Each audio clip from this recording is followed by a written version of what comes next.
To doctrine. At sabi rin sa 2 Timothy 3:16, all scriptures is given by inspiration of God and is profitable for doctrine, for reproof, for correction, for instruction in righteousness. So tinatawagan ko na po, since wala ko rin po sila, Pastor Will, naglalakad pa rin po, so pag-pray pa rin natin yun. Si Pastor Joe, I think by April 15, he will come back. Yes, so ikaw na Elder Noni to give us the message.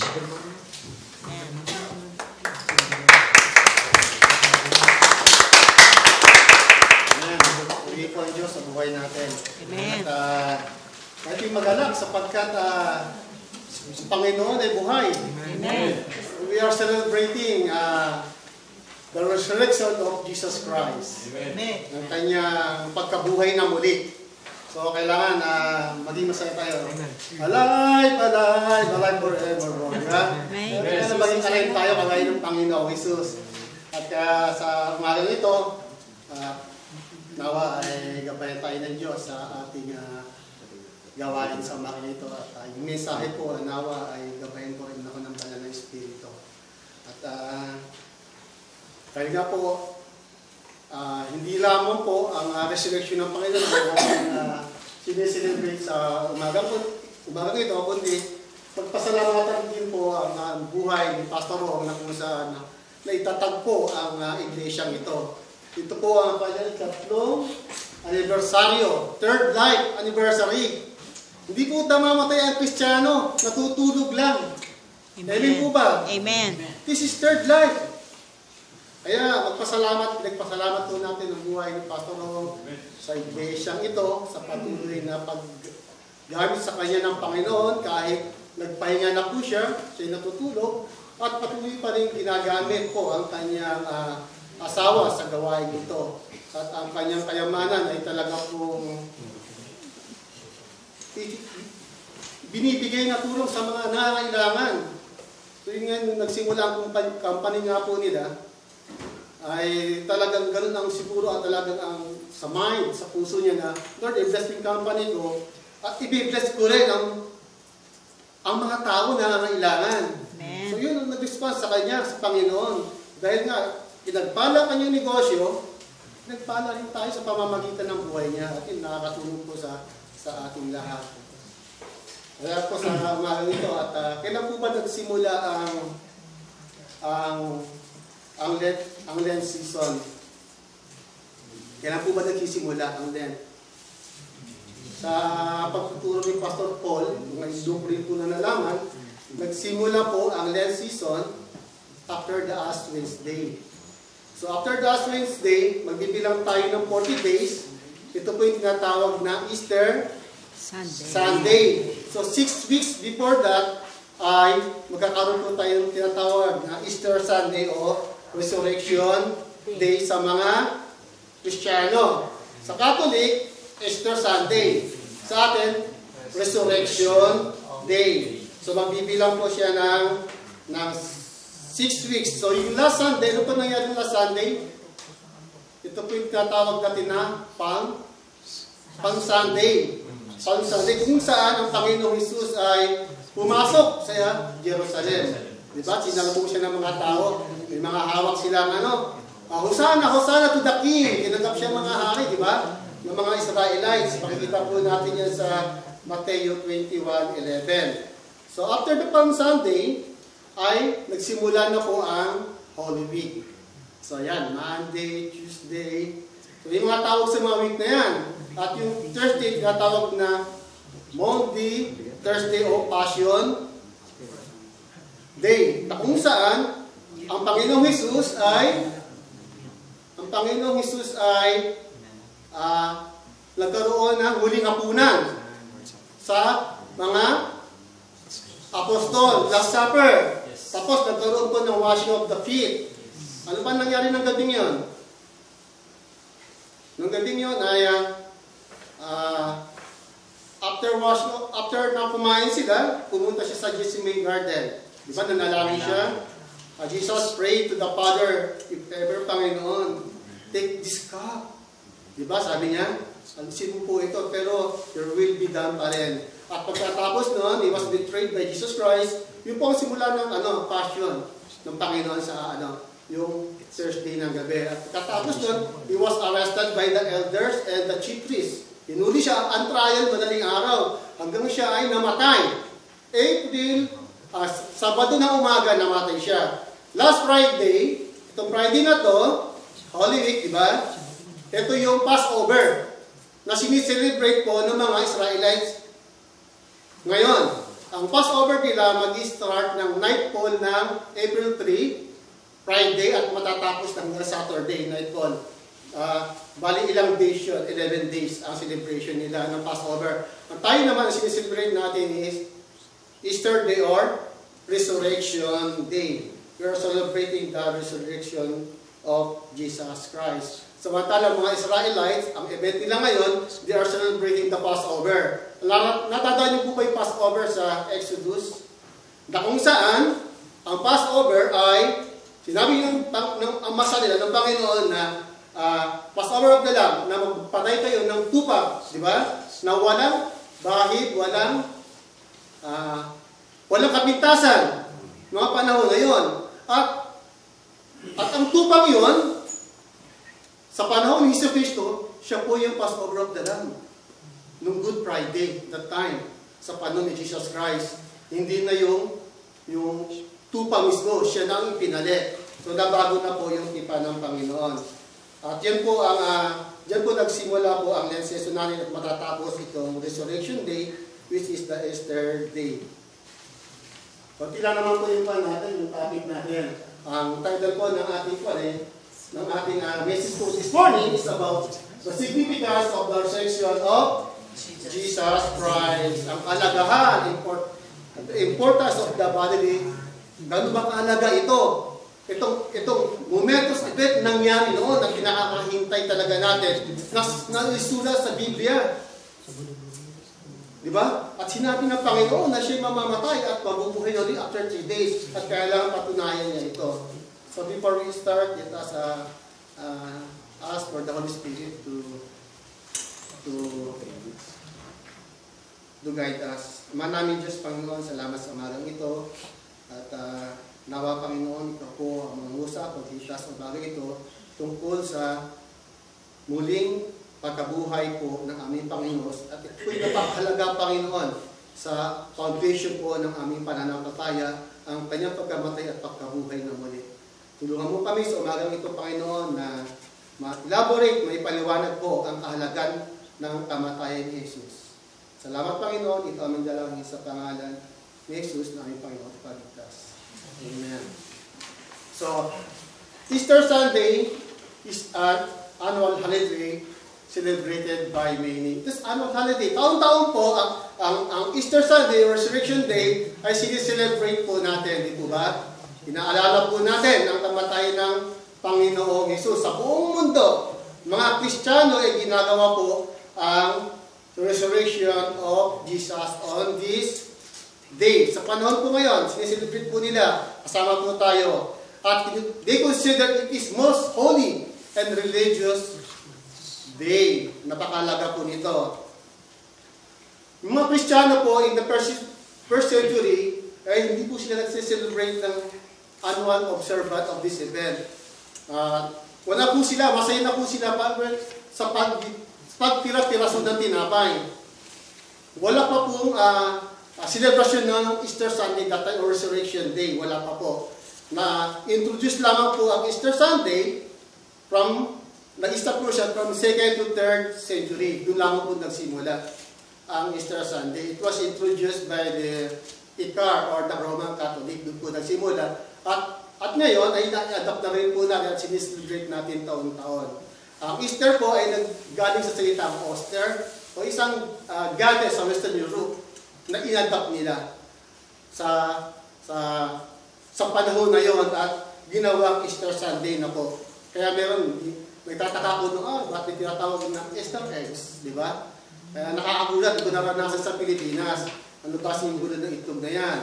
Yan ba yung makademonyo o makadiyos? Pero hindi na malaga yun. Kung meron mga simbolo na ganyan, ang importante, ang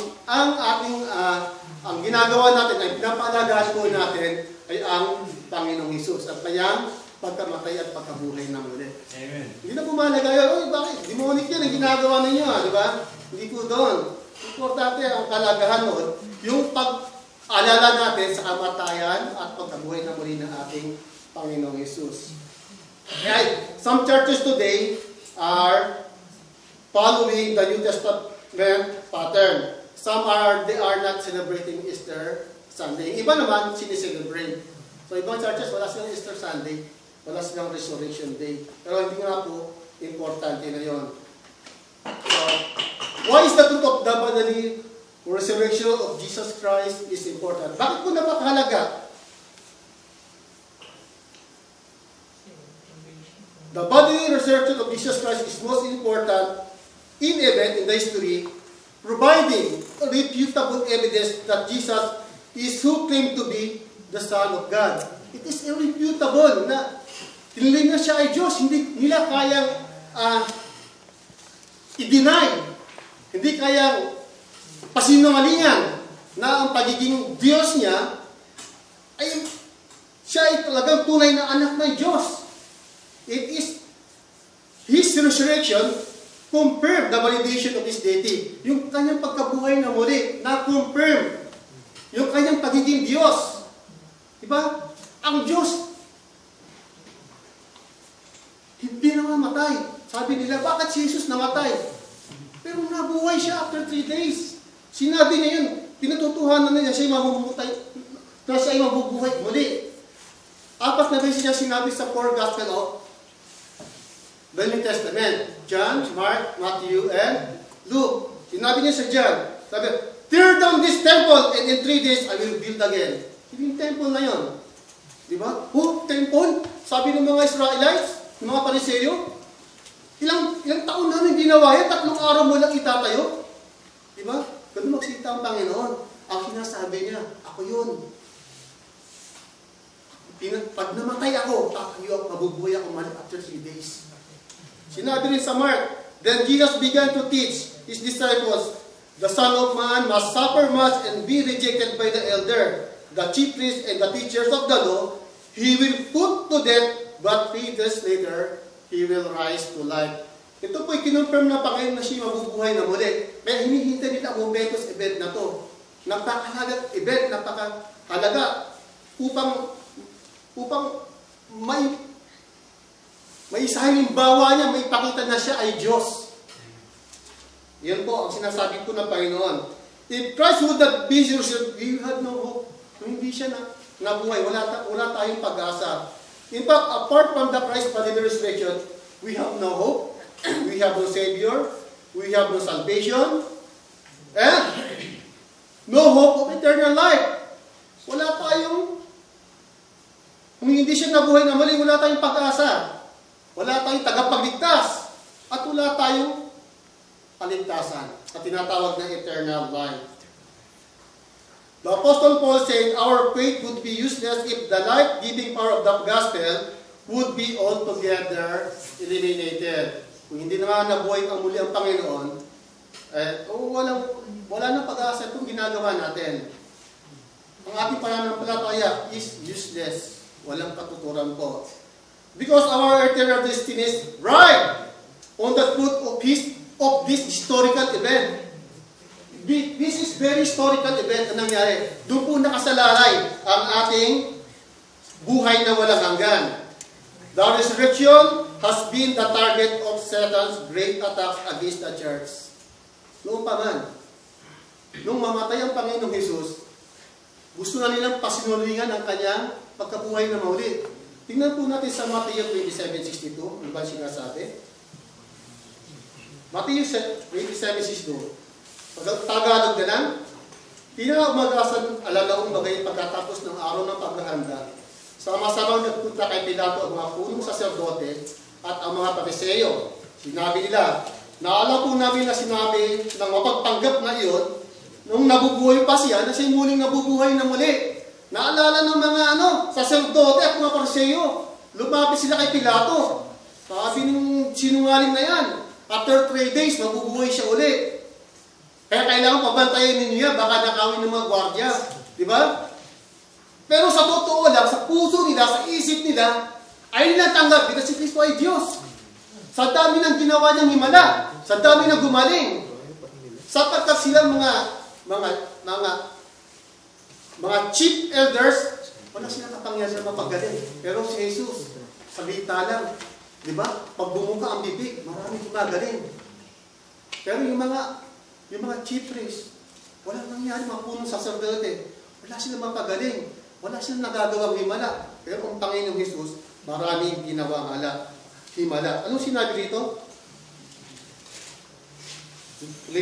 Pabantayan nga po ninyo mabuti ang libingan hanggang sa ikatlong araw. Baka pumarun ng kanyang mga alagad at nakawin ng bangkay. At sabi sa mga tao na siya'y muling nabuhay. At ang pandarayang ito'y magiging masahol pa sa nauna. So, naglagay sila ng bantay. Dalawa. At nilagyan pa ng selyo yung bato. Anong nangyari? Pagkaraan ng 3 araw ng pamamahinga. After 3 days. Biyernes, Sabado, Linggo. 3 araw ngayon, Linggo. Anong nangyari? Biglang lumindo ng malakas. At iginulong yung bato na katakip sa daigdigan. Anong ulat ng bantay? Nakita ng mga Maria to na ang Panginoon na wala na ron. At may nakita na hardinero na upo sa ibabaw ng bato, di ba? Pero anong ulat ng mga bantay? Anong inulat nila? Sinabi nila, nagsinungaling sila. Tingnan po natin sa Matthew 28:11. Pagkaalis ng mga babae, pumunta naman sa lungsod ng ilan sa mga kawal at babantay sa libingan at ibinalita sa mga punong sacerdote ang lahat ng nangyari. Nagtipon-tipon naman ito at matapos makipagpulong sa matatanda ng bayan, sinuhulan ng malaki ang mga kawal. May suhul na. Hinuhulan. Kung sasabihin na ganito ang nangyari, sabi ninakaw sila ng mga alagad ni Jesus. Ninakaw ang bangkay. At hanggang ngayon, yun pa rin ang paniniwala ng mga Hudyo. Ninakaw. Hindi siya nabuhay na muli. Ayaw nilang patutuhanan. So yun po ang target ni Satanas. Ayaw patutuhanan na ang Diyos ay nabuhay na muli. Accordingly, the historicity of Christ's bodily resurrection has been examined and investigated from every angle. Pinag-aaralan na po yan ng mga scholar, in-examine nila, mga theologian, mga professor. Centuries ago, marami na. They have been discussed, na-attend. At marami na theories na na-prove na ang Panginoon ay nabuhay na muli. Pero marami pa rin na-attend na they want to disprove this momentous event. Ayaw nilang tanggapin, ayaw nilang bigyan ng halaga ang pagkabuhay ng Panginoon. Hindi-deny nila at hindi totoo yun. Subalit, totoo nga naman. Talaga ang pagkabuhay na muli ng Panginoon ay talaga overwhelming.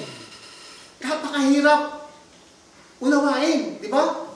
Pero, may ebidensya ba kayo? Ano ba ebidensya nakita ninyo? Yun ang tanong ng mga atheists Di ba? Do you have any evidence na nabuhay ang Panginoon? Na siya ang Diyos? Di ba? The evidence, Panginoon, nakikita po sa buhay natin. Amen. Nakikita. Sabi ng Panginoon sa John 12, sa Juan ni Samonin, John 12.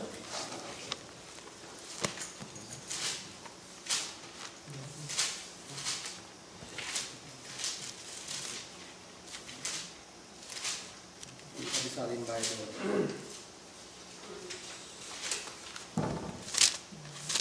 John 12. Here. John 12. 24. John 12:24. Sabi niya, sa Tagalog, predict niya ang kanyang kamatayan. John 12:24. Tandaan ninyo, malibang mahulog ang lupa, sa lupa ang buti ng trigo at mamatay. Mananatili ito kung nag-isa. Ngunit kung mamatay, ito ay mamumunga ng marami. So nakita po natin ito, na-predict ng Panginoon ang kanyang kamatayan. At nang mamatay siya, anong nangyari? Nag-grow ang church.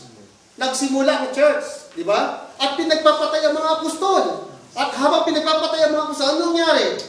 lalong lumago ang church. Lalong dumami. Yun ang ebidensyang hinahanap nila ngayon. Hindi nila makita. At ang ebidensya yung makikita sa buhay ninyo. Amen.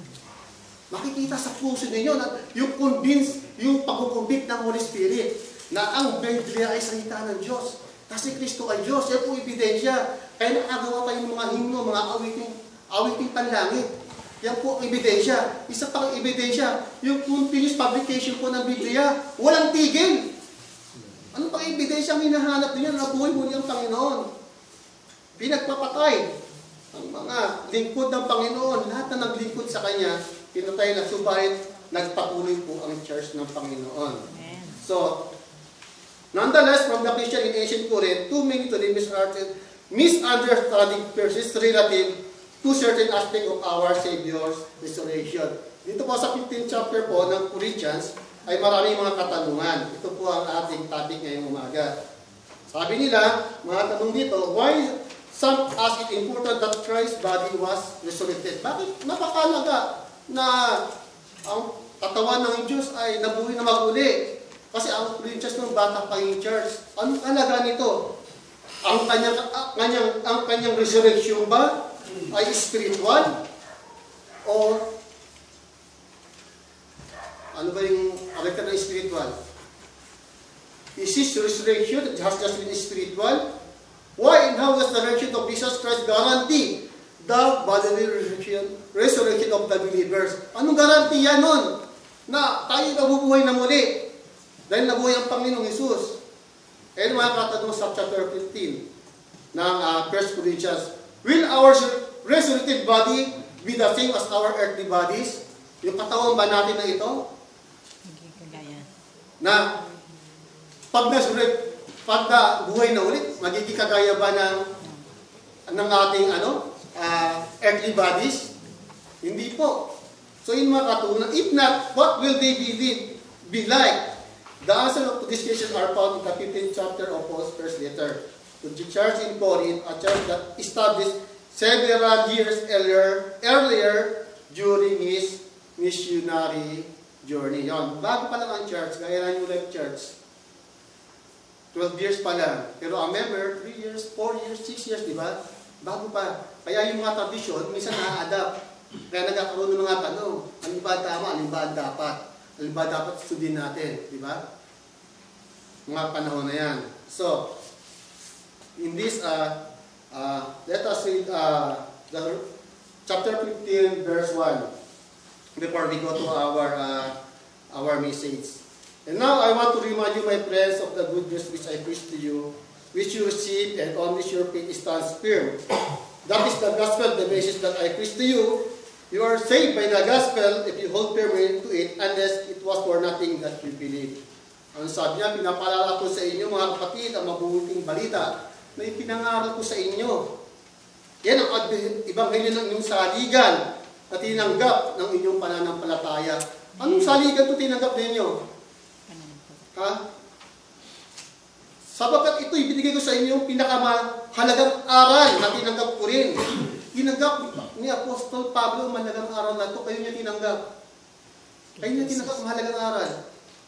Si Kristo'y namatay dahil sa ating mga kasalanan. At yun ang aral na tinanggap niya kay Hesus Kristo.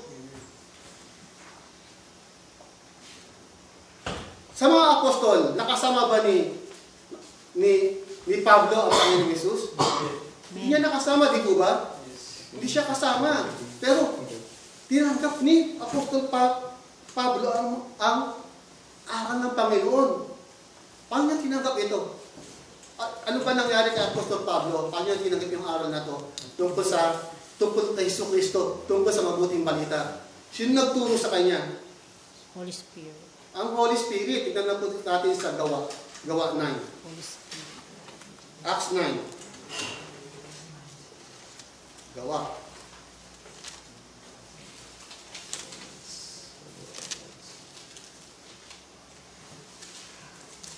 Acts 9. Yon ang pagkatawag kay Saulo. Ito po sa Acts 9, sa 3. Acts 9, 3. Naglakbay si Saulo patungo Damasco nang siya'y malapit na sa lungsod. Biglang kumislap sa paligid niya ang isang nakasilaw na liwanag mula sa langit. Anupat na subasog siya. At narinig niya isang tinig na salita sa kanya, Saulo, Saulo, bakit mo ako inuusig? Sino po kayo, Panginoon? Sabi niya, Kuya si Jesus na iyong inuusig. Tugon sa kanya, tumindi ka sa lungsod, sasabihin ko sa iyo roon kung ano ang dapat mong gawin. Sasabihin ko sa iyo roon, tumindig ka sa lungsod. Sabi niya, at tumindig si Saulo. Ano nangyari sa kanya? Nang idilat niya ang kanyang mga tao, wala na siya makita. 3 araw siyang walang bulag. 3 araw. Yung 3 araw na yun, nabulag siya. Doon nakipag-usap ang Panginoon. Doon niya nalaman ang tungkol sa panukala ng Panginoong Jesus. Tinanggap niya ang araw na ito. Kung anong tinanggap ng mga apostol, tinanggap niya rin. Sa loob na 3 araw na, hindi po siya nakakakita. So, hindi po imposible na si Apostol Pablo ay sino nagturo dyan. Ang Panginoon, ang Holy Spirit, ang Panginoong Jesus mismo ang nagturo sa kanya. At yan po, at ito po'y nasaksihan, ang pagkabuhay na muli ng Panginoon ay nasaksihan po ng maraming tao.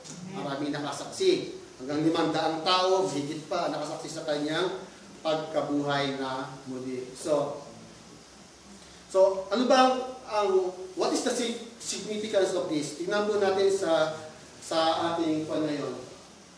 Sa ating. If Christ was not raised, sabi niya rito, kung si Jesus ay hindi nabuhay na muli, sa 1 Corinthians chapter 14, gospel preaching is vain. Ang pangaral po namin ay walang kabuluhan kung hindi siya nabuhay na muli. Walang kabuluhan ang pangaral. If Christ is not risen, then our preaching is empty. This preaching of the apostle is empty and meaningless. Lahat ng ginagawa ng apostol, lahat ng pagtuturo ng salita ng gospel, all of them are meaningless. Ang lahat ng pag-upo nyo dyan, at lahat ng ginawa nyo paghahanda, meaningless. At ang lahat ng ginawa ni Pastor Hong, everything is meaningless kung hindi nabuhay ang Panginoong Jesus. Amen. Ang pagtayo ko rito, ang pagtugtog, meaningless po yan. Kaya napakahalaga po ang pagkabuhay ng Panginoong Jesus. Kung hindi siya nabuhay na muli, sabi nga, it won't only like a fairy tale. Alamat lang pala yan. Hindi nabuhay ang Panginoong Jesus. Hindi na natuloy itong Bible na to. Wala na. Alamat na lang. Wala na tayong Diyos, wala na tayong pag-asa. Kaya nga, sa Old Testament,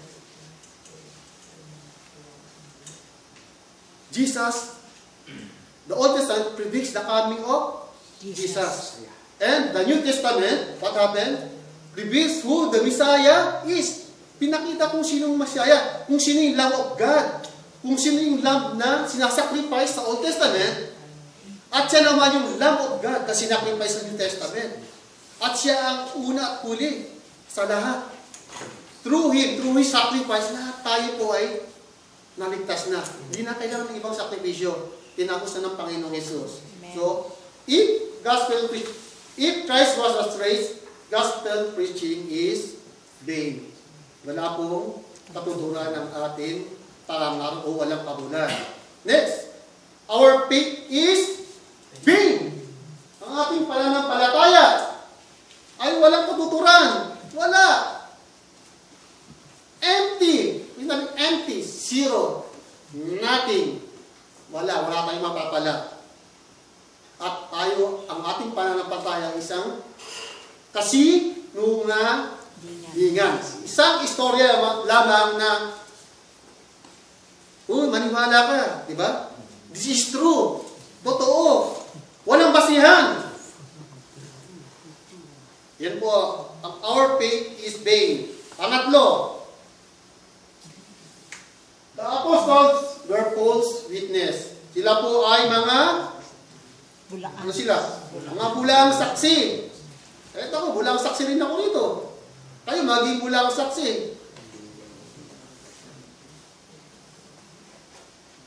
Sabi nga, sa 1 Corinthians 15:15, yes, we found false witnesses because of God, because we have testified of God that He He raised up Christ, whom He did not raise up, if in fact the dead do not rise. What will happen?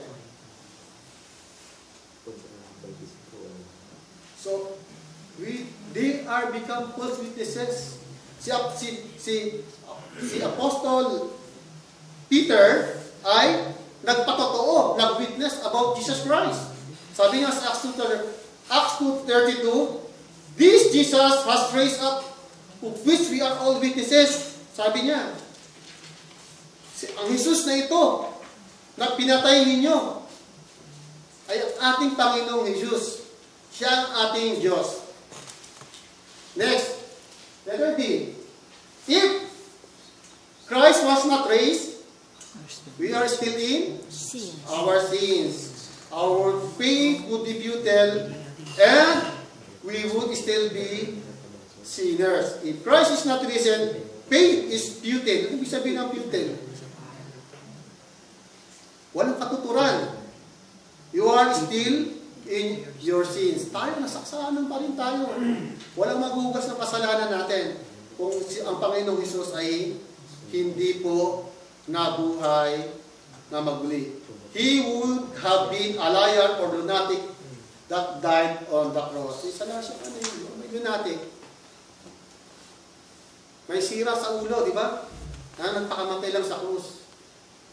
He would be, if Jesus was not raised on that, if He is not, Jesus Christ is not resurrected.